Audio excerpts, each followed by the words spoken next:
नमस्कार दोस्तों, स्वागत है आपका मेरे YouTube चैनल पंकज जॉब्स में। मैं रोहित फिर से एक नई वीडियो लेकर के आया उन लोग के लिए जो लोग को मेडिकल प्रोफेशनल है, जो लोग MBBS कर चुके हैं या MBBS कर रहे हैं तैयारी।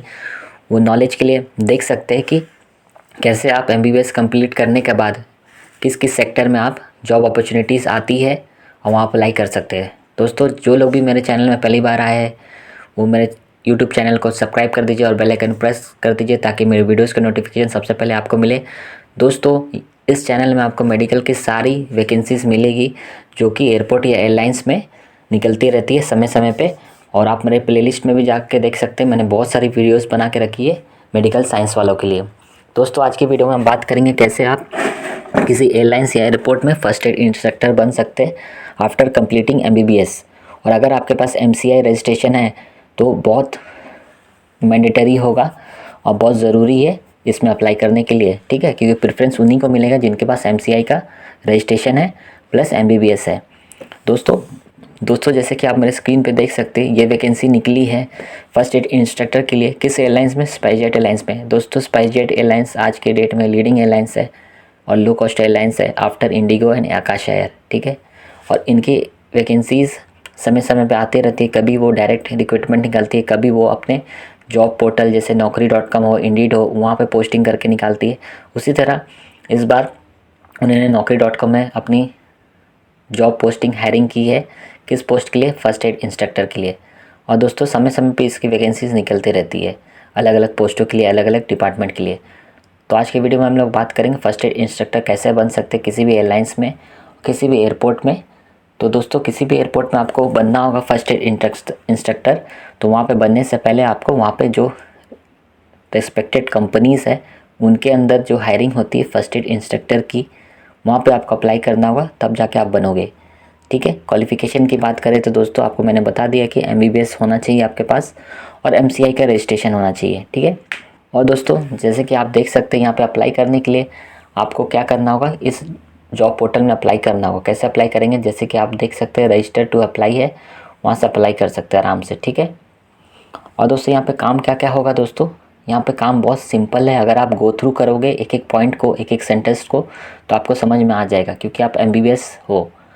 तो यहाँ पे बहुत सिंपल वर्ड में लिखा है, तभी मैं पढ़ के आपको समझा दे रहा हूँ क्या क्या करना पड़ेगा। दोस्तों, स्पाइसजेट एयरलाइंस में आपको फर्स्ट एड इंस्ट्रक्टर बनना है। जैसे कि इंस्ट्रक्टर का समय पढ़ के आप समझ ही जा रहे हो कि क्या करना होगा आपको, ठीक है। आपको यहाँ केबिन क्रू और पायलट की ट्रेनिंग देना होगा।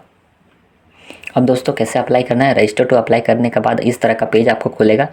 इस पेज में आपको सारे डॉक्यूमेंट भर देना है। जैसे जो जो चीज़ यहाँ पूछा जा रहा है उसको आपको भर देना है। जैसे full name, email ID, password, mobile number और आपका जो भी एक्सपीरियंस है तो एक्सपीरियंस पे क्लिक कीजिएगा और अपना अपलोड रिज्यूम कर दीजिएगा। अगर फ्रेशर है, ठीक है, तो फ्रेशर का आपका रिज्यूम डाल दीजिएगा, ठीक है। करेंट सिटी आपका क्या होगा वो आप मेंशन कर दीजिएगा, ठीक है।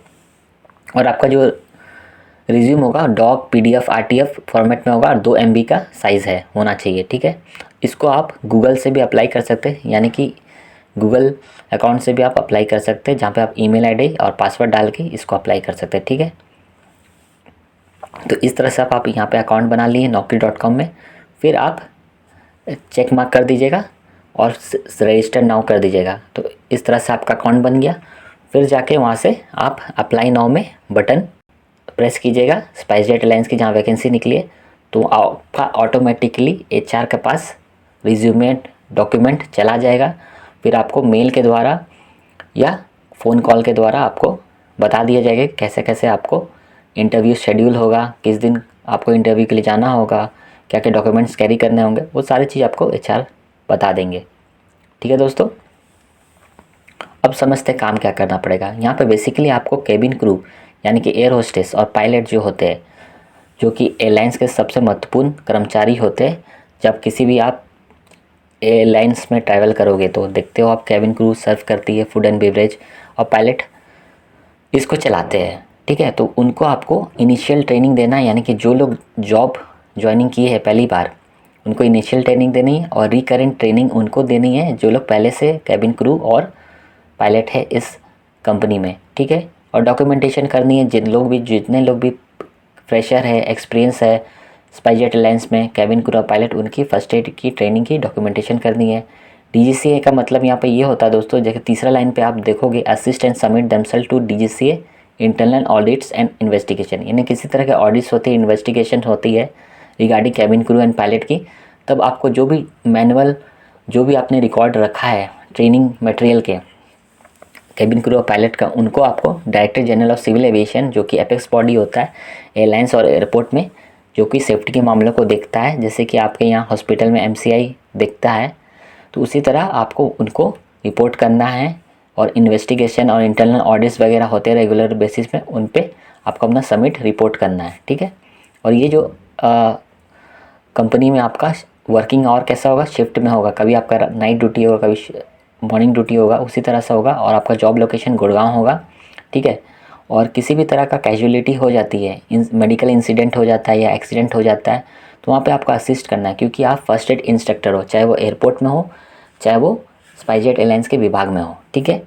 और आपको continuously evaluation, documentation, module enhancement करना है, ठीक है। मॉड्यूल इन्हेंसमेंट का मतलब यहाँ ये होता है कि समय समय पर आप मॉनिटरिंग करते रहिएगा कि कैबिन क्रू को और पायलट को ट्रेनिंग में, फर्स्ट एड ट्रेनिंग में क्या आवश्यकता आ रही है, according to DGCA guidelines, according to airport authority of India, according to airport perspective. तो उस रिगार्डिंग आपको मैनुअल भी तैयार करना पड़ता है, ठीक है, जैसे बुकलेट जिसको बोलते हैं, ठीक है। जैसे MBBS में आप लोगों को ट्रेनिंग में बहुत सारे बुक्स मिले होंगे, कुछ कुछ मैनुअल्स भी मिले होंगे, उसी तरह आपको specially for cabin crew and pilot के लिए आपको मैनुअल्स तैयार करने पड़ते हैं, ठीक है। इसलिए यहाँ पे अगर एसेंशियल क्वालिटीज़ की बात किया जाए तो must have excellent communication skills and presentation skill and must have personality, good personality, की कम्युनिकेशन स्किल्स भी अच्छी हो, ठीक है, इंग्लिश बोलना भी आता हो, हिंदी बोलना भी आता हो, और अच्छे तरह से कैबिन क्रू और पायलट को तैयार कर सके फर्स्ट एड ट्रेनिंग के लिए, ठीक है दोस्तों। तो इस तरह से आप किसी भी एयरलाइंस में, खासकर डोमेस्टिक एयरलाइंस में इंडिया में बन सकते हैं, आप फर्स्ट एड इंस्ट्रक्टर बन सकते और अच्छी सैलरी पा सकते अगर आप फ्रेशर हो तो। और जो लोग भी एक्सपीरियंस हो तो बेसिकली उनको थोड़ा सा ज़्यादा ही सैलरी मिलेगा, ठीक है। इन्होंने यहाँ पर सैलरी का डिस्क्लोज नहीं किया है कि कितने मिलेंगे, लेकिन एज अ फ्रेशर अगर आप हो तो ज़रूर जाइए और यहाँ पे जितनी भी नॉलेज आपको मिल रहा है, एक्सपीरियंस मिल रहा है, उसको ग्रैब कीजिए और इस तरह के अपॉर्चुनिटी आप नहीं छोड़िए अगर आप MBBS हो और अगर आपके पास MCI का रजिस्ट्रेशन सर्टिफिकेट है तो। मिलता हूँ नेक्स्ट वीडियो में। जय हिंद, वंदे मातरम।